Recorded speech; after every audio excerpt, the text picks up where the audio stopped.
From the Marist College studio, welcome to a conversation about commemorating the American Revolution in New York with New York State historian Devin Lander.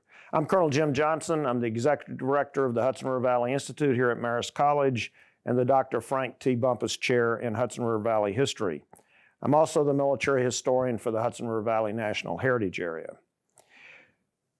The Hudson River Valley Institute's mission is to study and promote the Hudson River Valley, and we do that through our journal, the Hudson River Valley Review.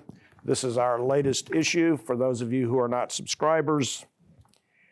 We have a website that you can visit with all kinds of great material. We do lectures and conferences. So this is part of that tradition.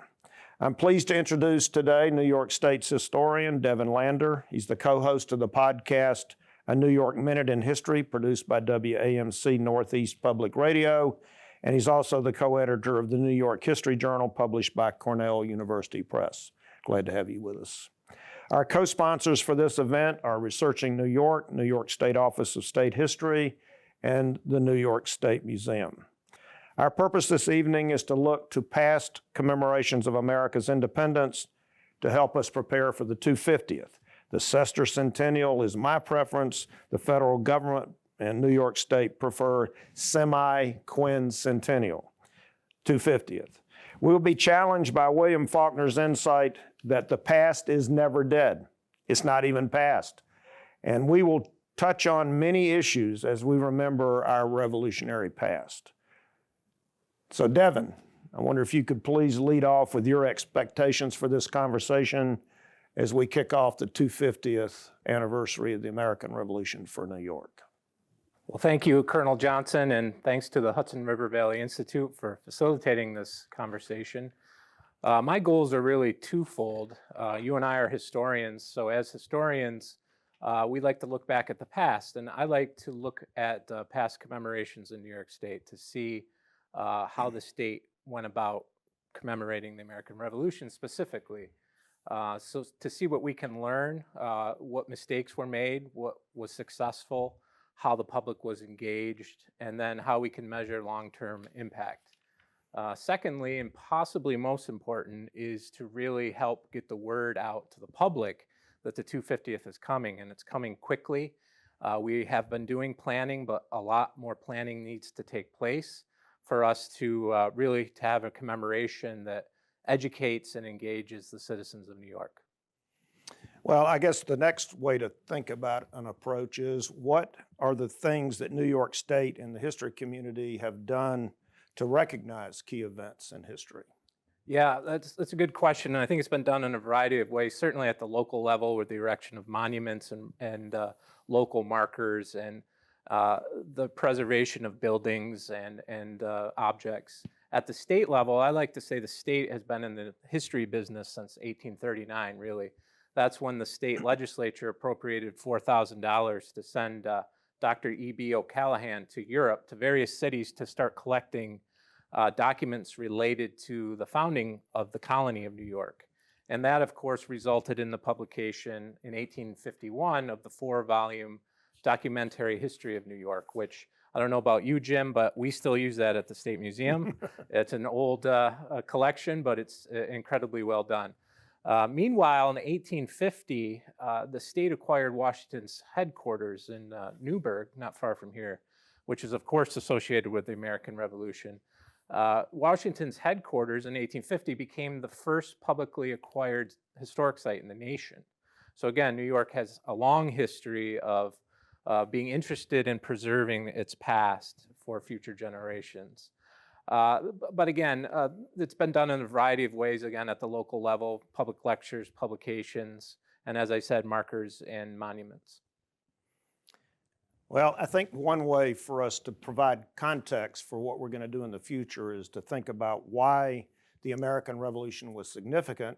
And all of you out there are probably saying, well, why are we going to do this 250th? I mean, why is this significant enough for us to remember it? I think we'd have to search really hard to find a country anywhere that does not celebrate a Nation Day in some form, because that's their founding. In many cases from the colonial past, that was independence, like ours. 13 colonies voted for independence from Great Britain. on 2 July 1776, and that was a very momentous event. And in fact, if you look at what John Adams thought, he said the second day of July 1776 will be the most memorable epocha in the history of America. I am apt to believe that it will be celebrated by succeeding generations as the great anniversary festival. It ought to be commemorated as the day of deliverance by solemn acts of devotion to God Almighty.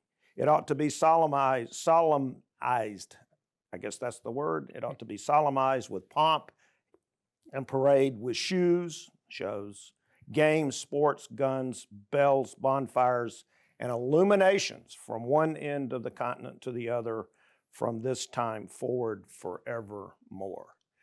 Well, he got the date wrong because it really, our Declaration of Independence got finalized on the 4th of July, and that's what we picked.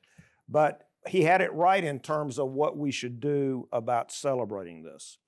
We do this usually on the 4th of July. You're going to see that the Commission for the United States basically has determined that that's going to be the kickoff point. Right. We as historians know that there was a lot that took place before that led up to what happened on the 2nd of July and then the 4th. We also try to gear up for remembrance every 25 to 50 years. And so we're at that mark. And I think the important thing is we have to look at this as a struggle that took place over 8 years, which I'll talk a little bit about why I think we maybe don't quite have the focus right at the national level. The semi-quincentennial or the sesquicentennial of the American Revolution from 2025 to 2033 gives us our next opportunity to celebrate our birth as a nation. I think major celebrations of America's independence have always allowed citizens to reflect on our values as a people and a nation and to reignite the embers of patriotism. So, what do you think, Devin? Why should we remember the American Revolution? Why should there be a 250th? Right. Well, I agree with everything you said, and certainly with what John Adams said. As we know as historians and just citizens of the planet, that the American Revolution was massive on a global scale. Obviously, it was a political and economic and military struggle between the American colonies and the British Empire. But it was really in New York and elsewhere, it was also a civil war between patriots and loyalists. Citizens fighting amongst themselves. In New York and elsewhere, it was also a struggle over land, which is part of our story, Native American land to begin with, and the struggle over who was going to control that. And it was also part of a global struggle between the great empires of Europe, specifically the British and the French. So I think there's a lot of ways we can approach the revolution itself. As you said, the 8-year period that we're looking at is important, but there were decades leading up to the American Revolution itself. And I think as we conceptualize this commemoration, we have to think about relevance to today, and we have to ask ourselves questions like, who was considered a citizen in the Constitution by the founders? Of course, the answer to that is only land-owning white men, not women, not the enslaved, not Native Americans. So that really begs the question of who was the revolution for?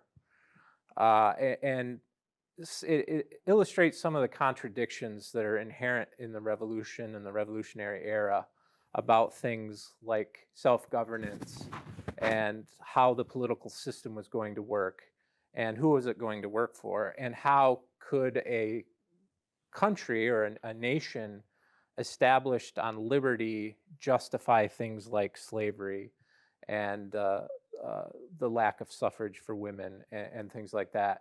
And I think it's these conversations that are still playing out today, 250 years later almost, that are really going to make this commemoration relevant to the citizens. So there's the big picture. Let's focus for a minute on New York State. From your perch as the New York State historian, why is it a big deal for New York State?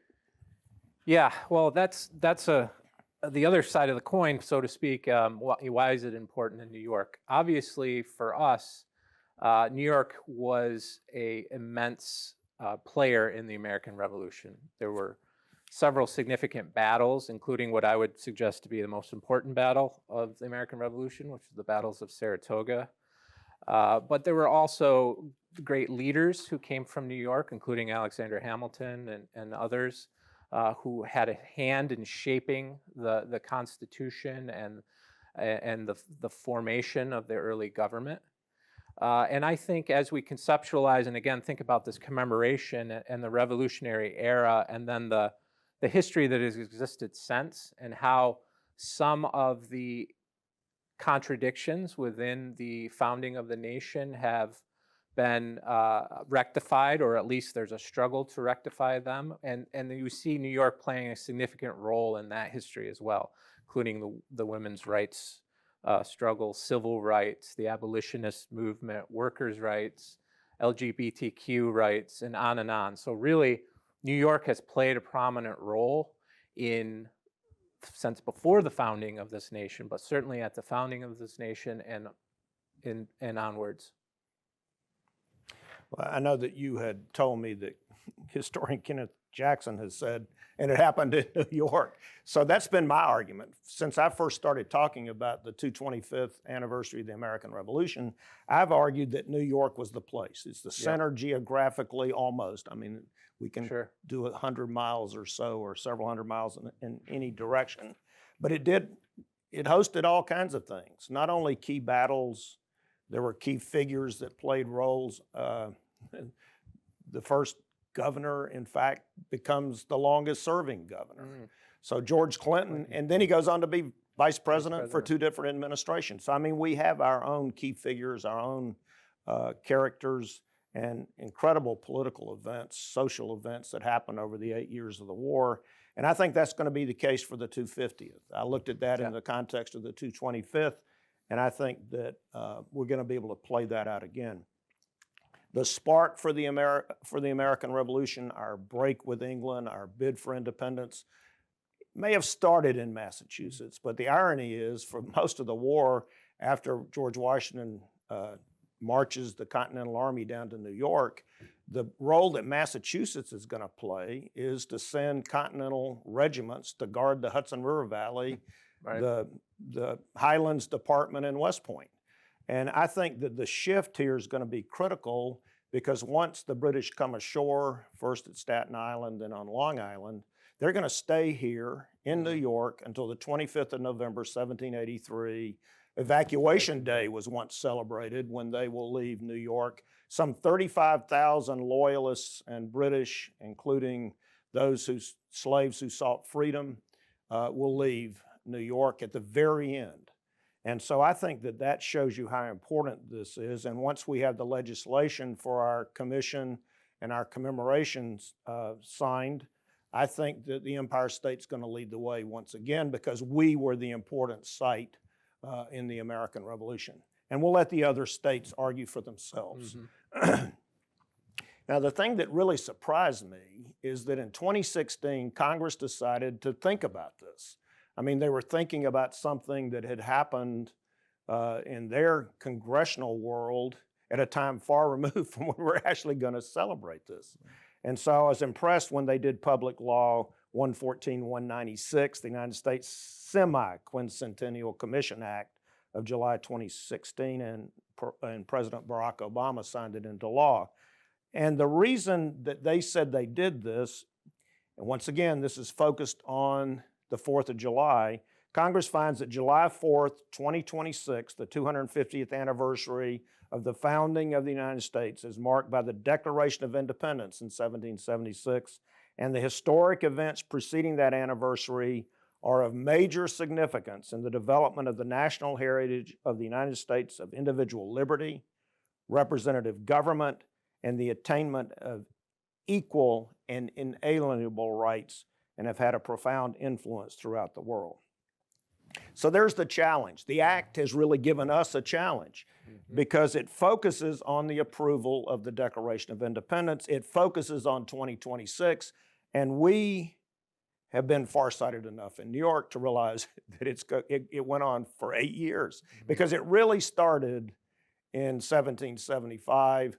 I made my students pick the year they think the American Revolution started, and I think when blood is shed on Lexington Common on the 19th of April, 1775, and then on Concord and then the road back to Boston, that's when I think the war really starts. So I think that we should be gearing up now, and then we can have this major focus in 2026. The other thing that I found startling looking at the legislation is that the commission will terminate on December 31st, 2027. There's just so much more that needs to be done to remember the sacrifice that our forebears made over the course of what used to be our longest war. And so I think we've got to have an 8-year strategy, and therefore here in New York, we had a piece of legislation passed on the 10th of June, 2021, unanimously. In both houses of the legislature, this was passed. It's awaiting the governor's signature.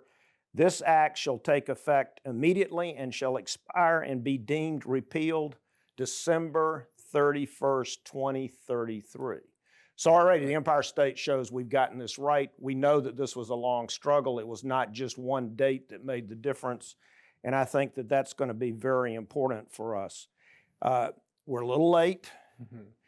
We're a little tardy, but you may recall that New York did not ratify the Declaration of Independence in Philadelphia, waited to deliver the news on the courthouse steps of what I consider the second capital of New York, which was White Plains.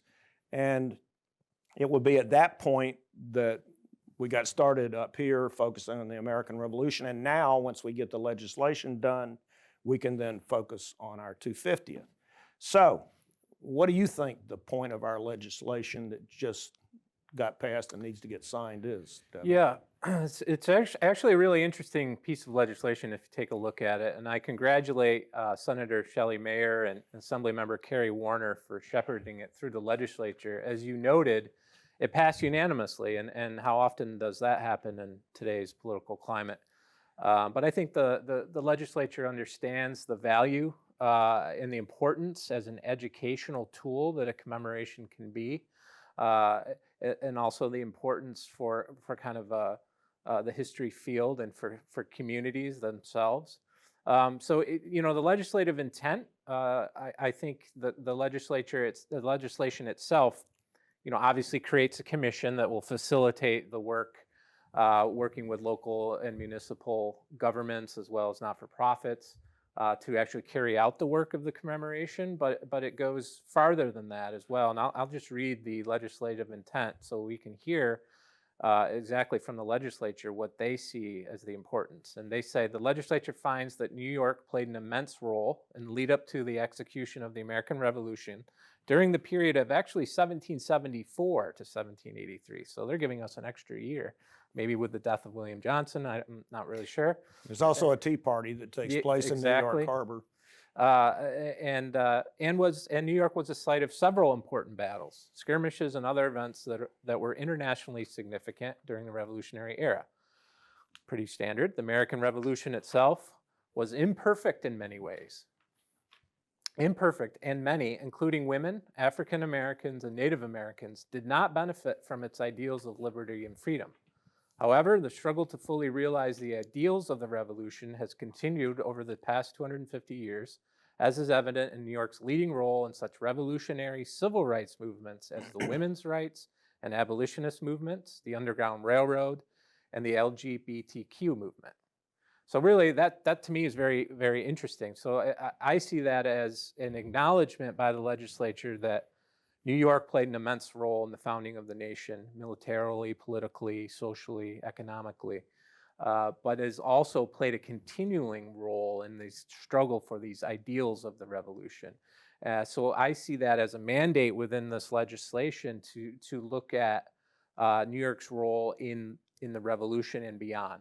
So I think that's exciting, and I think that's also a way for us to make it as relevant as possible to as many parts of our state as possible, and many communities as possible, who may not necessarily see themselves in traditional commemoration of the American Revolution. They may be immigrant communities or people who were disenfranchised at the time.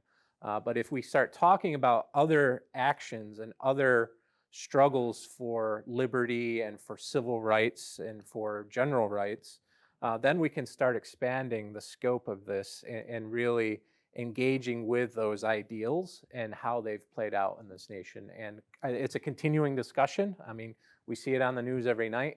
We're continually discussing these issues as a nation and politically dealing with it. And I think that's really the importance of a piece of legislation like this. And again, I congratulate the sponsors for crafting this. Well, that's in the future. So let's go back and prove that this really was something that started at the very beginning, this commemoration, this celebration. General Washington made sure that his soldiers understood how important our birth was. For example, on the 9th of July in New York City, he had the Declaration of Independence read to the Continental soldiers who were gathered there. And then he would remember this at various points along the way and would, in his general orders, tell his soldiers, we're going to remember this again. So, for example, on the 4th of July, 1778, at Brunswick Landing after the Battle of Monmouth Courthouse, here's what he told them they were going to do. Tomorrow, the anniversary of the Declaration of Independence will be celebrated by the firing of 13 pieces of cannon and a feu de joie. That means a running fire from right to left, left to right, and then they all fire together, French term, a firing of joy, by the whole line of the army at 5 o'clock in the afternoon. The soldiers are to adorn their hats with green boughs and to make the best appearance possible. Here's the real incentive. Double allowances of rum will be served out. So there was his, we do picnics, we do barbecues, we do fireworks. That was the incentive that he offered to his soldiers. By order of the Commander-in-Chief, 13 pieces of cannon will be discharged, after which a single cannon, which will be a signal for a running fire to begin on the right of the army, continue to the left with musketry and cannon, at the conclusion of which, on a signal, 3 cheers will be given perpetual and undisturbed independence to the United States of America. Not exactly a rousing huzzah, but that's what he was interested in. And that was 1778, after coming out of Valley Forge and molding the army that will sustain the nation till the end. At West Point on the 4th of July, 1779, he said, this day being the anniversary of our glorious independence will be commemorated by firing 13 cannon from West Point at 1 o'clock. The Commander-in-Chief thinks it's proper to grant general pardon to all prisoners now under sentence of death. They're to be released from their confinement accordingly. When a head of state visits West Point and has lunch with the entire Corps in the mess hall, he may grant the same kind of reprieve that for cadet punishments that some of them may be under. So that was the beginning. George Washington made sure that we remembered this great event, our founding, our birth. And he wanted his soldiers to understand really what they were fighting for. Now, the thing that is clear to me is both the centennial, 100th anniversary, the sesquicentennial, the 150th, show the focus. The focus was really on 1776, 100 years and 150 years later, and both focused on an exhibition in Philadelphia.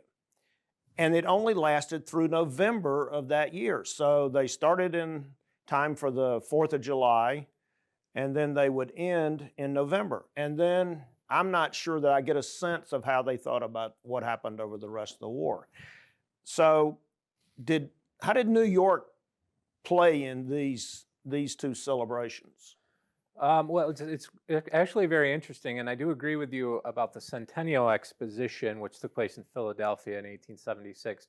That really was the national celebration, and it was New York's celebration as well. They like every other state that took part, were given the opportunity to construct a building designed to exemplify the particular state. So in an official account that was published in 1876, right after the exposition, the New York building was described as, quote, more elaborate in appearance than most of the other state buildings. It had a veranda extending all the way around it and a small observatory on top. The exterior was colored a pale yellow and greenish drab with striping of red. On the left of the entrance was the public office, where conveniences for writing were offered and newspapers kept on file. A register was also kept here. On the right was a ladies' reception room, prettily furnished. Upstairs, a ladies' parlor, exquisitely furnished, and a room for the use of the governor of the state, furnished in a very expensive manner and having on the walls several handsome paintings, together with a large portrait of Governor Tilden. So we have to remember in 1876, this is interesting, they mentioned Governor Tilden. So the New York Day at the exposition took place on September 21st, 1876. And the official account goes on to explain that Governor Tilden was met by a reception line lasting several hours, where he was shaking hands. Of course, we know that Tilden had only 2 months prior to that been nominated as the Democratic nominee for president. So his national profile was at an all-time high.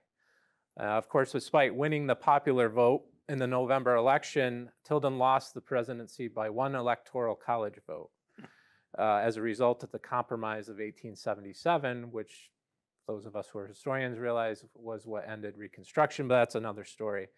For the 150th anniversary of the American Revolution, again, there was a national exposition in Philadelphia, and New York had a building there, and it did focus on the signers of the Declaration, specifically from New York in that case.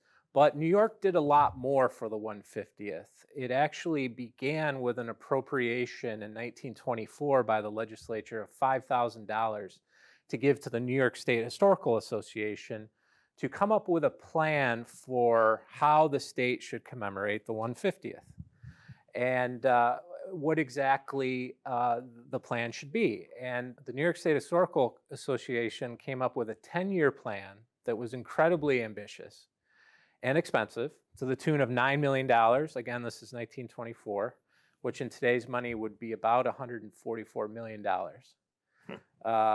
The plan, again, was a 10-year plan, and it outlined a very ambitious schedule of commemorations of events, pageants, speaker series, the erection of monuments and signage, reenactments, and on and on. And it actually did lead to legislation in 1924, which broke the funding down to determine that the state would pay $3 million. Somehow the local governments would come up with $3 million.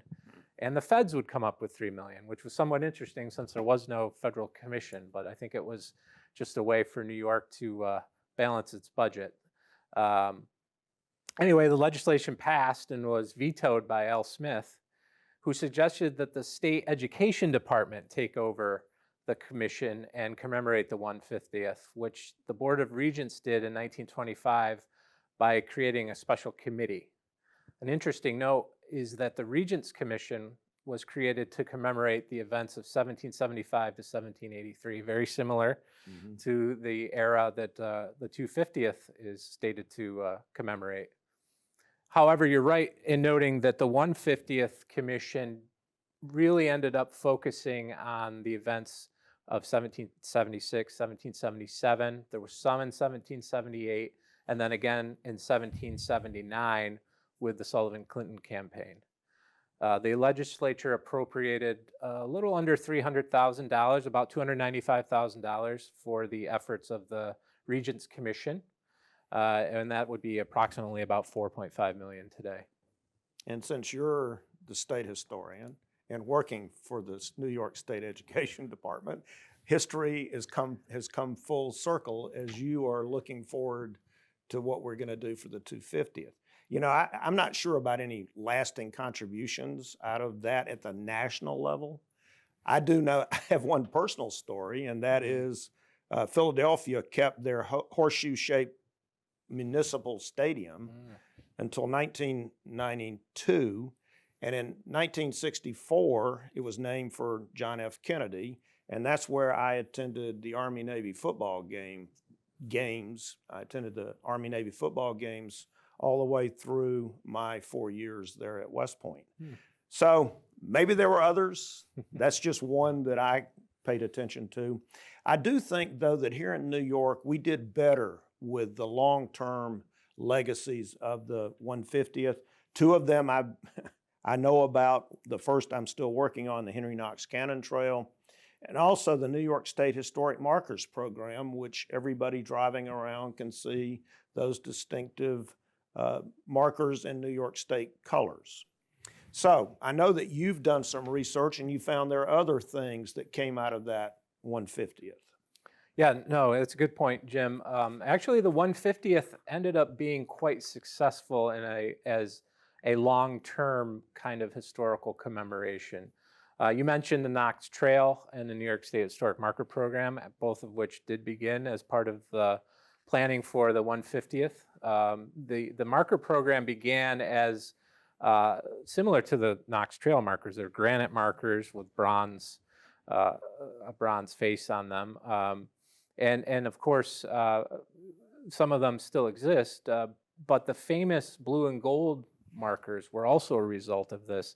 The state historian who you mentioned, A.C. Flick, who was really the driving force behind this Regents Commission in 1925 and beyond, along with James Sullivan, who was a former state historian but was a deputy commissioner of the state education department, both of whom were very instrumental in this commission.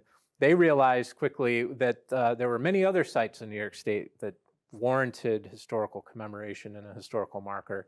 So they developed the blue and gold markers that we're all very familiar with now. And that program really began in 1926.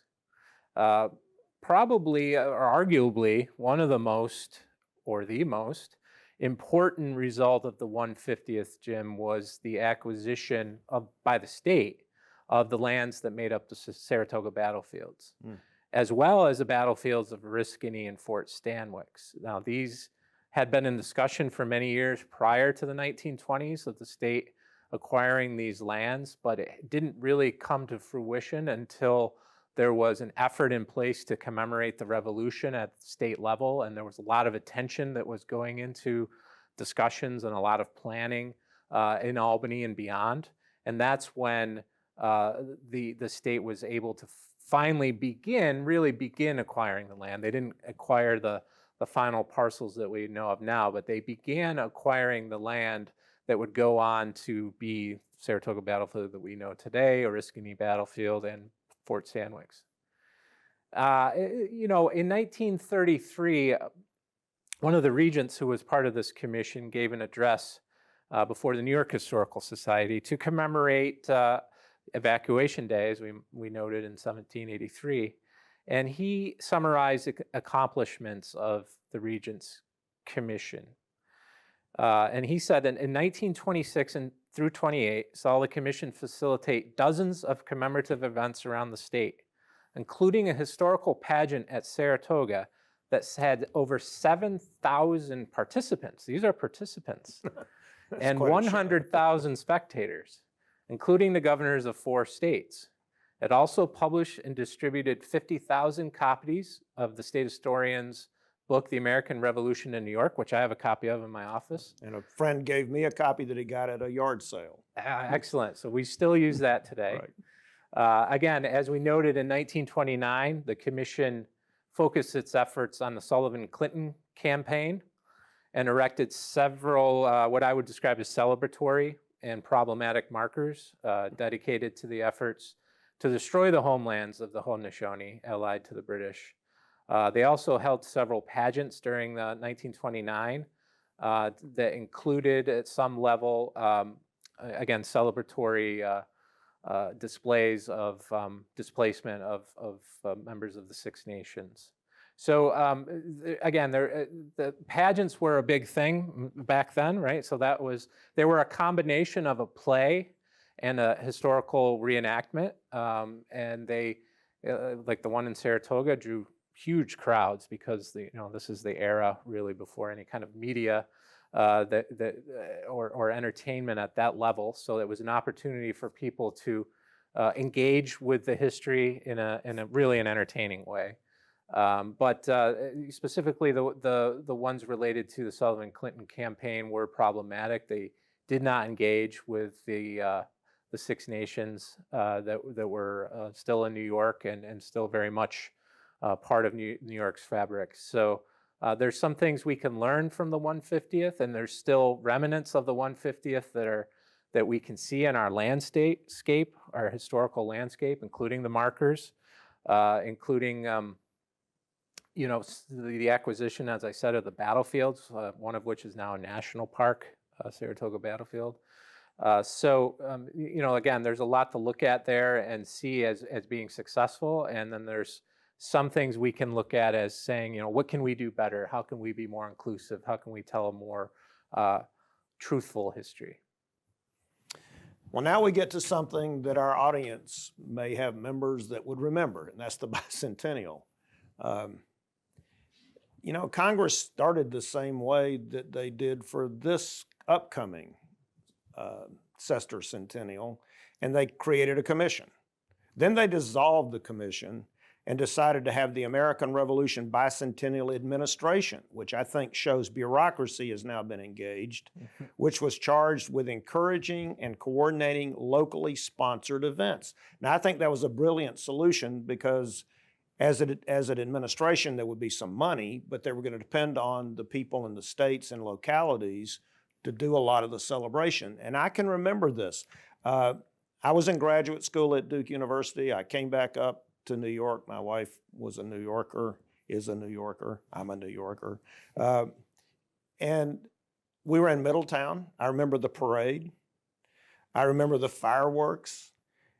And even in graduate school, our professor, Peter Wood, had us write bicentennial minutes. So, I mean, there was this sense that things were going on in a big way during the bicentennial, to tall ships, to other things that we'll talk about here in a minute. But I guess, how did you think that New Yorkers look back on those 200 years? So the bicentennial in New York State really started in 1968 with the passing of the State Bicentennial Commission legislation, which named the staff of the Office of State History as the staff for the commission. And the other interesting thing was the legislation stated that the commission would be in existence from 1968 to 1981, so even longer than what we're talking about now. Its powers and duties were pretty standard and boiled down to coordinating and facilitating statewide efforts to commemorate the bicentennial. There was no specific program outlined in it, but it did allow for a 21-person commission, all of whom were politically appointed, to determine its course of action. Jim, you mentioned the parades and dedications and tall ships regatta in New York City in 1976 for the bicentennial. That was actually a year before I was born, so I have no memory of it. Okay, some of these people out here do. But I really have done a lot of research in the state archives who has the files for the Bicentennial Commission as well as the 150th. So this has been a real exciting project for me to do some work on past commemorations. And what I found about the Bicentennial is that they did a lot of really interesting things that had some, expansive impact. One of the things I think that they were most successful in doing through a variety of ways with parades and some of the media production that they did, the interstitials and the short films and just the events themselves, was really getting the public interested in history. We can debate about whose history they were talking about and who was eliminated from the discussion, but the fact of the matter is the bicentennial did have a large impact on the state history field and national history field. The Federal Commission instituted a program that New York really grabbed a hold of called the Bicentennial Communities. I don't know if you've heard of those, but that was a program in which communities across the state, and really it was available in every state, but in New York, this is the one I know about, and communities across New York could apply to the State Commission to be designated as a bicentennial community, and if they met certain criteria, they'd be given access to the use of the commission logo, other marketing, as well as potential funding, which ended up happening later. By 1974, the Federal Commission was giving the state funding to disperse to the Bicentennial Communities. Another statewide initiative that the Bicentennial Commission facilitated that our audience may remember some was the New York State Festival Barge. The Barge was a really interesting project. It was a former railroad car barge that had been repurposed as essentially a floating museum that had various exhibits related to New York and the Revolution, as well as docents who would go ashore and engage with the audience, as well as doing things like printing and weaving using replicas of traditional methods for that. And the barge was towed from New York City as far north as Plattsburgh and as far west as Buffalo along New York's waterways, and stopped at a total of 37 communities from June 3rd, 1976 to October 13th. And at these stops, they were met by the public, and the public could go aboard the barge and take in the exhibits and the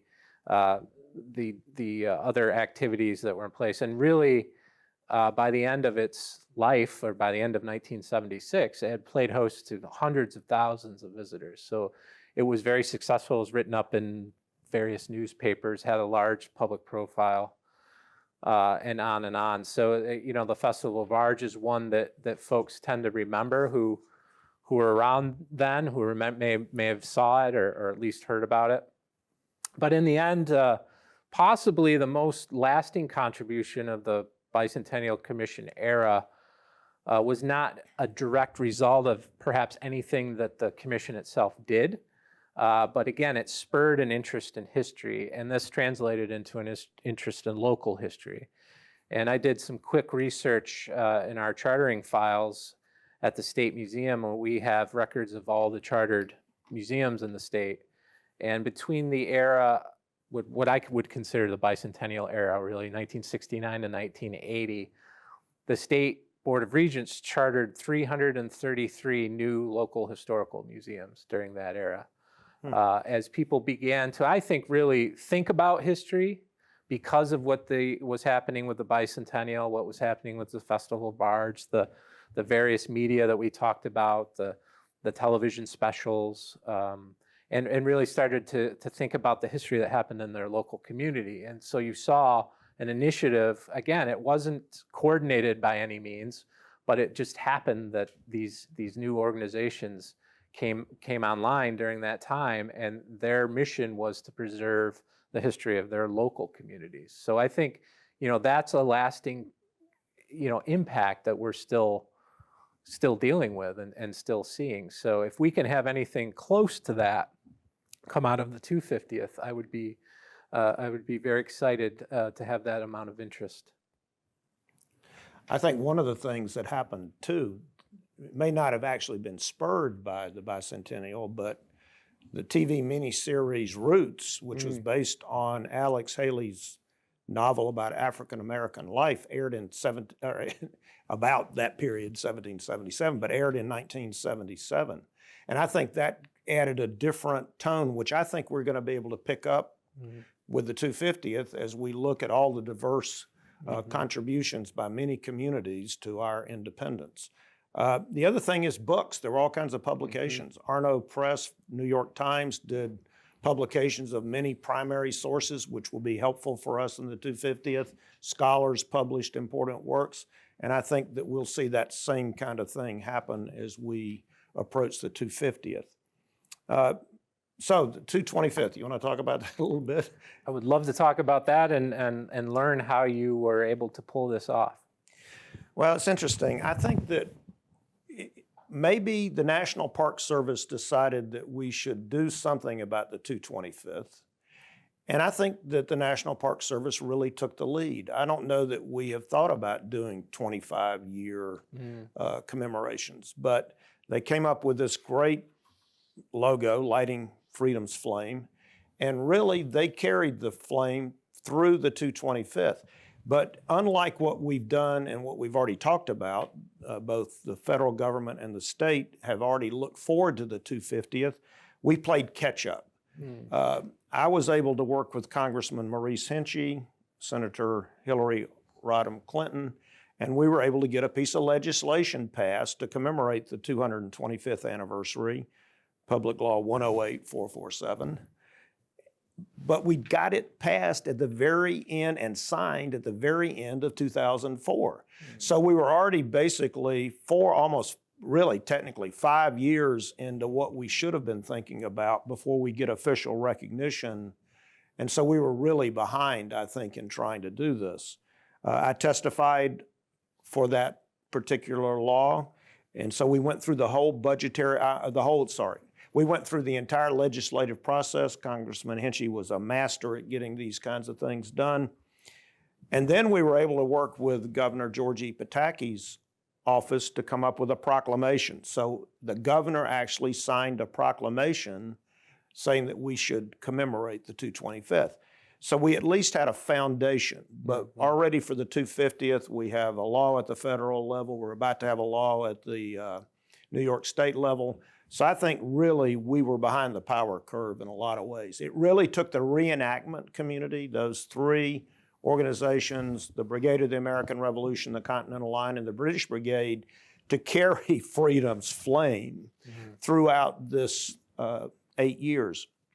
And I'm really happy that we had the Hudson River Valley National Heritage Area, because that blended the federal participation with the local regional participation here in the Hudson River Valley, and we were able to get funding through that, particularly for the reenactments of all the signature events over the 8 years.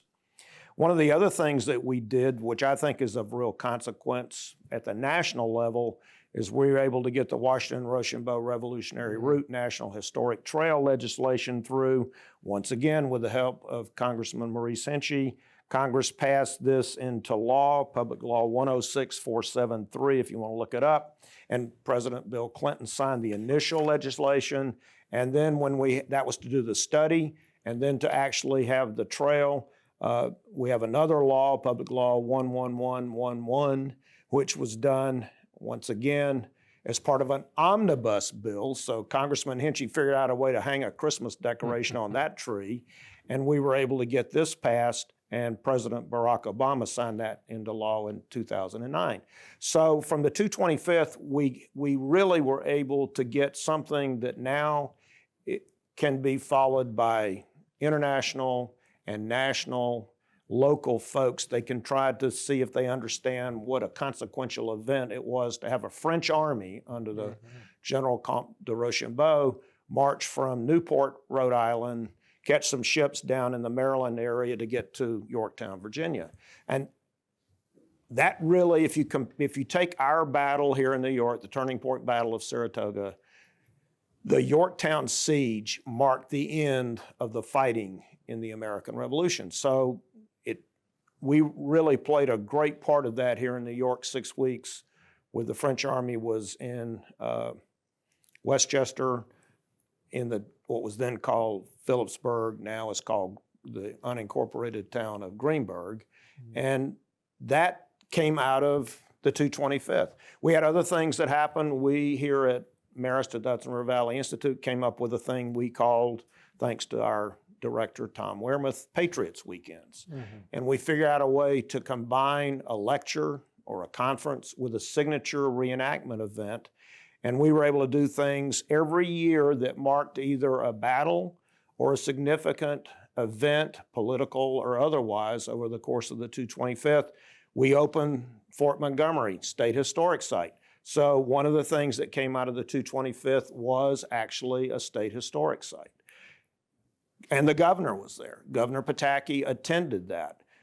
In 2003, we remember that Washington kept his army in Dutchess County at Fredericksburg, Paulding, Patterson, Putnam, Southeast. And that's where the army was after the battle that took place at Monmouth Courthouse in New Jersey. We did the Battle of Stony Point in Rockland County, the Battle of Minisink, which took place in Sullivan County. In 2005, there was no major battles, so what did we remember? Arnold's treachery, General Benedict Arnold's treachery, and the hanging of Major Andre. We even reenacted his court-martial, for example. So that was something that we remembered. One of the things that may come out of the 250th comes from this event. I took actor Ben Stiller around West Point, showed him the important things of Benedict Arnold because he's planning a series on Benedict Arnold. So I think we may see those kinds of historically motivated events, TV shows, series, streaming, that will come out of these historical events to show what we can do for the 250th. In 2006 and 7, we remembered Rochambeau being in the Hudson River Valley. We had very dramatic crossings of the Hudson. We rode across to commemorate moving to the south when Washington is moving his and the French armies with Rochambeau down to Yorktown, Virginia. And then we did it again when the armies came back up, and the French army will end up in Boston. So we tried to figure out the things that were really important in the American Revolution. And since it was living history, we were able to draw people that wanted to understand history by watching it. And we did the best that we could to recreate these. We had a very dramatic remembrance of the ceasefire that Washington remembered and had happen on the 19th of April, 1783, because he had a historical sense, because 19 April 1775 got us in this, and the ceasefire that happens with the British then centered on New Windsor Cantonment, where the army was something that we recreated, even with the fireworks, out of something that we were able to build that looked like the same thing that they would have used for the fireworks then. There was a New York State lottery bus that went around the state to show people things that were important about the American Revolution. We were able to get Fort Montgomery State Historic Site, even with a 32-pounder cannon, dioramas. People may remember that the National Purple Heart Hall of Honor came out of this period when Governor Pataki was able to dedicate that. And it's now been renovated, upgraded, and it's even better than it was at the start. There was a New York American Revolutionary Trail, which you can still see online. I mean, if you Google that, you can find that and trace it. I've been working on the Henry Knox Cannon Trail and now working with the Champlain Valley National Heritage Partnership, and we're trying to get wayside exhibits done. They're about to be put in the ground in the locations of Crown Point and Ticonderoga. We already put one at Albany, and I think that one of the things you might consider for the 250th is let's continue that and show people the entire trail through wayside exhibits, which they can then use QR codes, other things to do it virtually as well. There's the Odell House in Hartsdale, which was the headquarters for General Rochambeau. We kept the roof on for the 225th. Now the town is going to do with the Friends organization the work that will complete the restoration so that people will be able to actually visit that by 2031, if we can even think that far out ahead. I think one of the things that we've talked about is how important education is. We were able to get Teaching American History grants. We were able to focus some of our teachers on the American Revolution, doing lesson plans. I think that one of the things we have to do is engage the students, and I think that we can continue that kind of educational approach for the 250th. Living history, I've found, is very important. I'm a reenactor myself. With Joe Ryan and others, we formed the 5th New York, and I found that doing what soldiers did allows you really to understand better as a historian what they contributed to the outcome of the American Revolution. The Living History Education Foundation has master teachers spread all over the state who have gone through the course that Joe Ryan presents with his master teachers. He has equipment depots that can equip students with the equipment and uniforms. I think that can be something that we can continue to do in the 250th, because if we can get students to things, they'll bring their parents to things. Right. And I think that will allow us to be successful. We did things outside of the Hudson River Valley. We went to the Mohawk for things like the battles you mentioned, Oriskany, for example. Newtown, for example, the Sullivan-Clinton expedition. I went to the reenactments in Rhode Island. I went to the reenactments in Pennsylvania, Brandywine, for example, New Jersey with Monmouth, all the way down to Yorktown. And so what happened, we had New York reenactors that were then representing New York at all of these major reenactments that showed the important signature events at the national level. So those are some of the things that I think were important about the way we approach this. Luckily, the governor at the time was really enthusiastic about history. Governor Pataki really put a lot of funding, energy, his own personal attention. For example, one of my first projects was Washington Wayne Lookout near Stony Point, and the governor actually came for that little commemoration when we were able to save a 5-acre plot where Washington and General Anthony Wayne planned the attack on Stony Point. So those are the kinds of things that we did out of something that we invented in a way. I mean, most people can't remember another 25-year kind of celebration standing alone. And I think that there's some things that we can talk about here in terms of lessons learned, things that are insights from the 225th that will help maybe guide all of the people listening as we prepare for the 250th.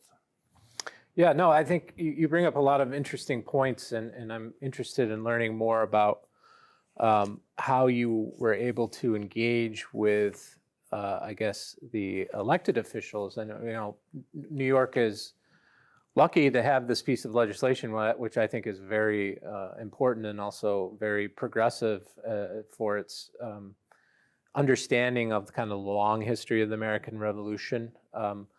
But it's always difficult to engage with elected officials who have a variety of other issues on their plate and a variety of other things they're worrying about. So I would be interested in learning, more about how you engaged with like Congressman Hinchey and even the governor for the 225th.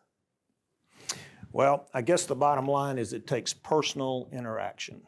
Always. And I was very lucky to be able to prepare after I retired from West Point in the history department, to prepare for this next step that I was taking as the military historian for the Hudson River Valley National Heritage Area. So I had a plan.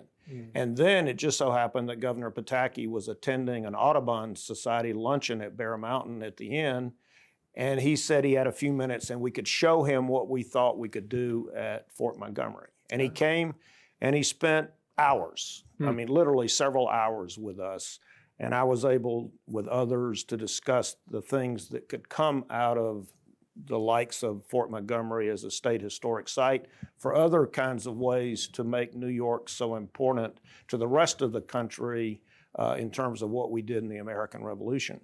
I found that if you are able to get the local politicians engaged, and I think we've already seen how important this is with Westchester 250, the kinds of interaction that organization is taking. Constance Kehoe has really taken the lead in how one works with the local officials. It's important to engage assemblymen and senators of the state in this, invite them to the events, make sure they get a chance to say something at the event, and they make it theirs. And so that's how I think we were very successful. The other thing is Congressman Hinchey was the architect of the National Heritage Area system. He's the guy that got us the Hudson River Valley National Heritage Area, and it's now named for him. And so I think his engagement was important because he really understood history.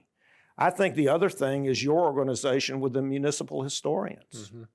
I think that the resource that we have are these municipal historians, the historical societies, county historical societies, others, the museums that you mentioned that came out of the 150th. I think those are ways to do this. We got a heritage corridor up in the Champlain Valley. We got the Hudson River Valley National Heritage Area. Those bring federal dollars to these commemorations. I think that one of the other things that I learned is that it's important to have a signature event for every year. And now the challenge, I think, is to have signature events in every area insofar as we can make that possible. The frontiers are vast. in terms of what happened back then. In other words, a lot of what was not well settled were the frontiers out there, but I think they're very much a part of the story, and that's maybe one way we can get the Native American theme engaged as we look at all of that land that was part of their domain. I think that this requires having the big three of the reenactment community involved, the Brigade of the American Revolution, British Brigade, Continental Line, and I think that that then allows us to do major events that draw people's attention. Reenactors like to burn powder. Well, spectators like to watch them burn powder as they fired their cannons and muskets. And I think that that can at least be one of the anchors, although it should not be the only anchor. I was able to get the governor to come down, for example, to remember the reading of the Declaration of Independence at the courthouse. Well, that courthouse got burned, obviously, but we did it at the courthouse. Some of us read parts of the Declaration of Independence. The governor was there, said some things about how important it was to have this happen in White Plains. So we got White Plains involved, and we had a political event. We did in the courthouse, the new old courthouse at Kingston. We had debates. We had the involvement of Justice Rosenblatt from the appeals court. So we were able to engage even justices in this notion of having a constitution for New York State that was ratified, passed there on the 20th of April, 1777. And soon George Clinton will become the first governor by the end of July. I think I mentioned to you, maybe we could even extend this into 1784, that would be 2034, because there was a major treaty event that took place at Fort Stanwix, another way to get the Native American perspective involved. So plan, coordinate signature events, maybe from your level with the commission. We can have a calendar that shows everybody how these all fit together. I think that we were doing this at our regional level. Your challenge is going to be able to do this at the state level. I think there are a lot of historic sites that were important. We try to do signature events at state historic sites and at other levels. There are all kinds of facilities. There are trails. There's more work to be done with the Henry Knox Cannon Trail. There's more work to be done with the Washington-Rochambeau Revolutionary Route, and then on and on and on, because every region, every locality is going to have something important that it can contribute to our remembering this. You know, there was a freedom train in the Bicentennial. Yes. And that went to all 48 states. Yep. And they had exhibits in 10 cars that they took around. So this is a real, I'm going to challenge you here with a out of the ballpark idea. I'm really getting out of the box here. But the idea of the barge, the train, maybe we can't do a train here in New York. Maybe the rail system just wouldn't support that. We could probably do a barge again. And so that's an idea. But I also thought we could maybe we got all kinds of authorities, the MTA, we got the Thruway Authority, we got the bridge authorities, that we could maybe put together semi-tractor trailer trucks with trailers of exhibits. They go to a locality. The teachers have been engaged in preparing the students for that visit. Maybe they make period clothing. They learn how to march. They have a parade. I mean, there are just all kinds of, you get the Boy Scouts, Girl Scouts, reenactment units. And so when the circus comes to town, this educational circus, we rally around that, because even though we're in an age where everybody would like to just sit in front of the computer or the TV, guarantee when the elephants used to walk down the street, people came to see that. And I think if we can get our students out there showing what it was like to be of this period, that I think we can engage a lot of people. So I know I'm pushing the envelope here a little bit. Bill Winnicky, a 7th grade teacher at Somers, did a colonial day for a number of years with the 7th and 8th graders. That could sort of be a pattern for this, the kinds of things that one would do around this. Even bands, student bands. I think you raised a lot of interesting ideas that, certainly you worked with in the 225th, but even predated that with the Bicentennial and even the 150th, which was one of the ideas is the signature event every year, right? And I think that's a way, and I certainly don't speak on behalf of the commission, which isn't even formed yet, but that would certainly be a way to help mitigate the issue of commemoration fatigue that may set in as we look at this kind of an 8 or 9 year adventure that we're going to be on. But I think, as you noted, that New York has a wealth of both military and political, social, cultural type events that took place during that era that we could certainly have at least one and maybe more signature events every single year. So I think that idea is very interesting, and it's very similar to what previous commissions did and commemorations did, I should say. I guess one question I would have, just building on this theme of the signature events that you did for the 225th, and you mentioned that they combined a public event, so a reenactment, with a more of a scholarly type lecture conference. open to the public. That was going to be my. Were those open to the public, and Yes. how did you find the success of that type of model working? We think that it worked very well, and the lectures were not all here. Some of them were at the actual location where the event was going to be. And I think that what we were able to do is we drew scholars to this, we drew the public, we drew, depending on the time of year, even students to this. And we thought that that was a really good model because it allowed us to not only show, but tell. And we combined that then into this experience called Patriots Weekend. I think that we can do that with the students. Pre-K through 12. Heck, even into college. I think we can engage students in these pursuits if the professors, the teachers guide their students within whatever the parameters are of the curriculum. I think that field trips, for example, is what they come back after we were through the major part of the COVID crisis that has kept these field trips from happening. I think field trips to historic sites, field trips to these signature events can really engage the people, our future citizens, in what we're trying to have them remember. I think we can continue to preserve historic sites. I mean, there are other places to be saved, for example, that we maybe have not even really talked about. Maybe that's something that, since there's only one state site dedicated to the Native American experience, that may be a way we can really do that. Maybe we can do more with the African American experience than the few sites we have now. So I think we should be we should throw our net wide as we look at places we should save for future generations to be able to understand the diversity of this country.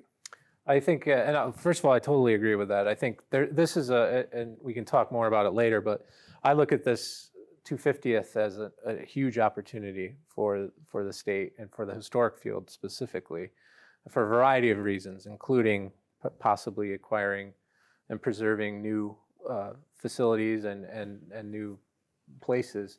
But I do want to go back to something that you keep mentioning, and also in total agreement with, and that is the importance of education in this. I work for the state education department, which oversees the State Museum, which is where I'm based, the state archives, and the state library. So ultimately I report to the Board of Regents, who oversee, as you know, Jim, all of the education of our students in this state. So we are really looking at this from my agency's perspective as an educational initiative and opportunity, I should say.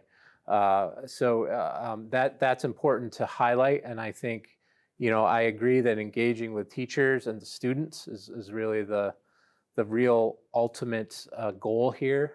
We talk a lot about improved civics education. That's a big initiative coming out of not only the state education department in New York, but elsewhere. So this gives us an opportunity to talk about the origins of our government and the origins of how it was developed, why it was developed the way it was, and then how it changed and morphed over time to what we have today, and we're still having these discussions. So I just wanted to highlight that and as we think through what's the 250th goal, and it's multifaceted, of course, but I think its ultimate goal is education about the past and about the present. So. And that's one of our fundamental missions here at the Hudson River Valley Institute as well. Education's always been central to what we do. So I hereby pass Freedom's Flame from the 225th to you for the 250th. So what's going to happen once the governor signs the legislation? Well, hopefully it is on Governor Hochul's desk. We know it is. Hopefully she does sign it soon. The next step, of course, will be the commission appointing its 13 members. There's 13 total members, some of which are already named in the legislation, including the co-chairs of the commission, which would be the commissioner of the Department of the State Education Department, where I work, so my ultimate boss, and the commissioner of the Office of Parks, Recreation, and Historic Preservation, so our state parks, which have the state historic sites. So those two are the co-chairs. Also named in the legislation is the president and CEO of Empire State Development, which is an authority and oversees the I Love New York marketing campaign. And also has funding. They have funding, and they have the iconic I Love New York logo, right. And a website that receives millions of hits. So that person is named in the legislation. So that leaves the governor to appoint 3 members. The temporary president of the Senate will appoint 2, the Assembly Speaker as well. And then the Senate and Assembly minority leaders will each appoint 1, and plus the state historian is on the commission. Wow, the worker bee. The worker bee. So that's the setup. That's the setup. So what do you think the main goals are going to be? I think the goals are really spelled out in the legislative intent, which is one of the reasons I read it.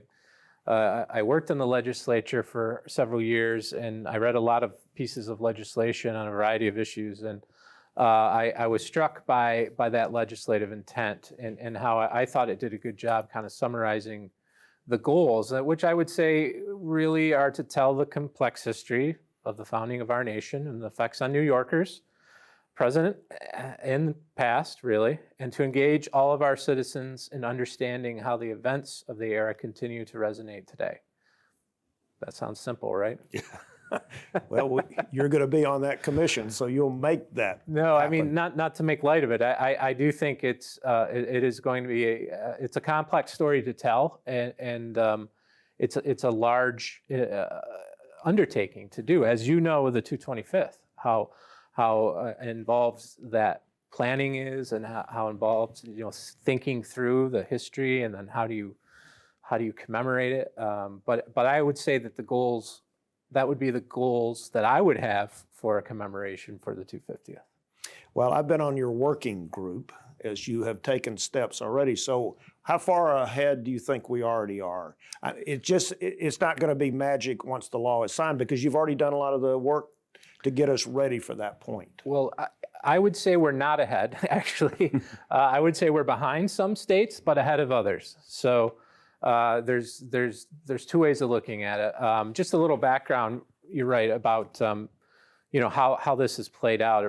Discussions really began in 2018 among some of the state agencies, including the State Museum, the State Archives, State Library, state parks, I Love New York, and some of our federal partners, including Amy Bracewell, who at the time was the superintendent of the Saratoga Battlefield.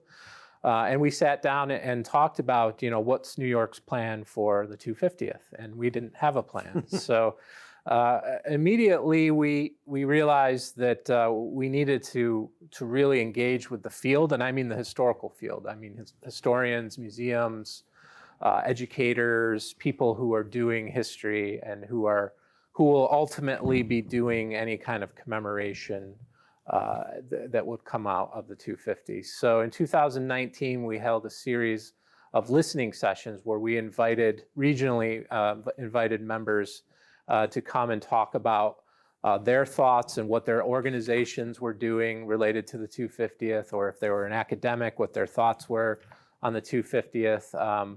And that's where we really began kind of outlining our idea of our concept of what the commemoration would be, but really it was an opportunity to listen to what the expectation would be in the field. So we held 4 of those. We held one at Saratoga Battlefield. That was our first one. That seemed fitting. We also held one at the Institute for Thomas Paine Studies at Iona College. We held one at Ganondagan State Historic Site, which is the only Native American state historic site in New York. It's near Rochester. And we held one at the New York Historical Society. And we brought together, I don't know the exact number of people, varied at the different locations, but well over 200, I would say, total. And we were planning on doing more. We were in discussions to do another meeting on Long Island, to do one farther west near Buffalo, possibly in the southern tier, and then one up in Plattsburgh. But then COVID happened. So COVID, like with everything else and with everyone else, it really slowed things down. So you mentioned the working group. And one of the things that I quickly realized with COVID was that we weren't going to be able to do our in-person meetings, but that we should continue the conversation. So Zoom presented us with the opportunity to put together a non-official working group. I just asked people to be on it who I knew were interested. They were people who attended the meetings in the past or had reached out and said they were interested. They were representatives from organizations, historians, educators, that type. And we had some meetings over Zoom just to talk about what was happening at the national level, what was going on locally, just to keep the conversation going. A lot of things shut down. We know that with COVID, but there were still meetings happening with America 250. So we were able to talk about plans and how we should be thinking about this. At the local level, you mentioned Westchester County, which was Constance Kehoe has been ahead of this. She became engaged with this, I believe, before the state of New York did. So I believe in 2018 was really when that's right. Her organization, Westchester 250, was created. And she has been one of the leaders at the local level, continues to be very active and has engaged locally with her elected officials as well as her local organizations and historical societies and museums. So she's part of the working group, of course. But we're seeing as we kind of hopefully emerge from COVID, we're seeing more regional or local organizations start to engage with planning, which is really what our hope was, including Orange County.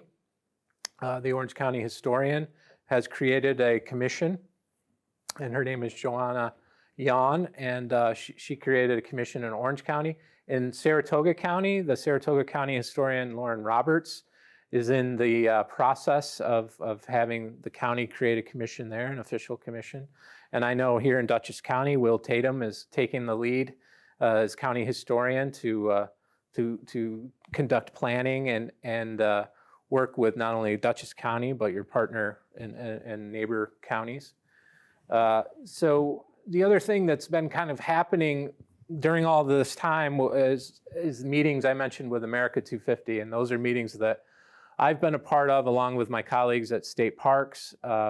These are coordinated by the federal organization. They have been staffing up lately. They were kind of dormant during COVID as well, but recently they've hired several people to engage with the states. And so we hold pretty consistent meetings with them about what's happening at the state level, planning initiatives. We learn from them what they're doing. They've started a marketing campaign. They're partnering with all manner of nonprofit and private organizations, including Major League Baseball, the NFL, things like that. They've formed several committees that are working on different things like education, but also outreach and engagement with the community. So they're doing a lot of work right now. So we're waiting again for the legislation to be passed in New York. And I think once that happens, we'll be able to, the commission will be able to be formed and really start doing the official work. But we need to get moving. Well, as we come to a close with this conversation, it seems to me that we're almost, I feel like Lexington, that we're awaiting this major event. We know this force is coming. Unlike what people believe, no way did Paul Revere say the British are coming, since they were all British. The regulars are coming, the regulars are coming, the regulars are coming. The 250th is coming. And if we're going to think big, then we're already behind the power curve. And I think that we really need to kick our planning into high gear at all levels. It's going to really help when we have the legislation. I think we really owe it to the citizens of New York and the rest of the country to inspire them to new heights of patriotism, sense of community, educate them about their places in history. History is just not past, it's with us.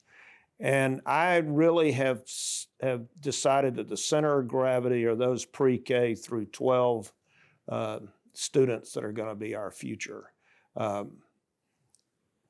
My wife taught pre-K at West Point, and she had those 3 and 4 year olds saying things like, plan your work and work your plan, and leaders lead by example. And she could say leaders lead, and they could say by example. And so that's where the future is. It's getting these students inspired about our history and helping us lead forward. So your last thoughts, sir. Yeah, no, I absolutely agree again, Jim. I look at this as a huge opportunity for the state and for our history field. You mentioned education again, and again, I agree. I think that's what this is. It's an education initiative for our students, but also for the citizens to learn about the history, to learn about all of the complexity of the history, and to, I hope, inject a wealth of new interest and resources into the history field. Again, I think if you look at the 150th and the Bicentennial and the 225th, you had lasting impact with things like Fort Montgomery, right? The creation of a new state historic site, which will be there forever. The State Historic Marker Program, which was hugely influential, and I would argue one of the most influential public history programs probably in the nation's history. So worthy again, of a doctoral dissertation, I think. I would think you could go in many different directions. Yes, exactly. With that, but so that's my hope. And again, another model, the creation of the new museums and local historical societies that came about during the bicentennial era. Not that I think we need to create new museums, although that may be possible in some areas, or we need to preserve more sites, which would be possible. But I think for what's existing, a shot of interest in the local history and the state history is a real potential for this commemoration to really look at and to be able to impart as a lasting impact. So I really think that there's all manner of opportunities, and if we do this right, we can tell the complex history. We can tell some of the stories that have been neglected in the past. And we can do it in such a way that educates first, engages, and allows people a place to reflect where their part of the story is, whether they're a new immigrant to the state or not. They can inject where their part of the story would be in this kind of continuing discussion that is the United States of America. And one of the things I would encourage our viewers to do, who are obviously watching this, so must have some interest in what we're talking about, I hope. I hope are still with us. But one of the things I would really encourage you to do is if you are interested, is become involved in 250th planning, whether that's at the local level or with your elected officials, just reaching out to see what kind of planning is being done regionally. You can look online. You can look at our resource, the Office of State History website, which we're in the process of redesigning to include a landing page that's solely dedicated to 250th events and news and resources, and just becoming involved in these discussions as they take place. I think it will be a lot easier to get the attention of those who have control of the resources and make the final decisions on these things if there's a groundswell of interest among the population to see the state do something like this.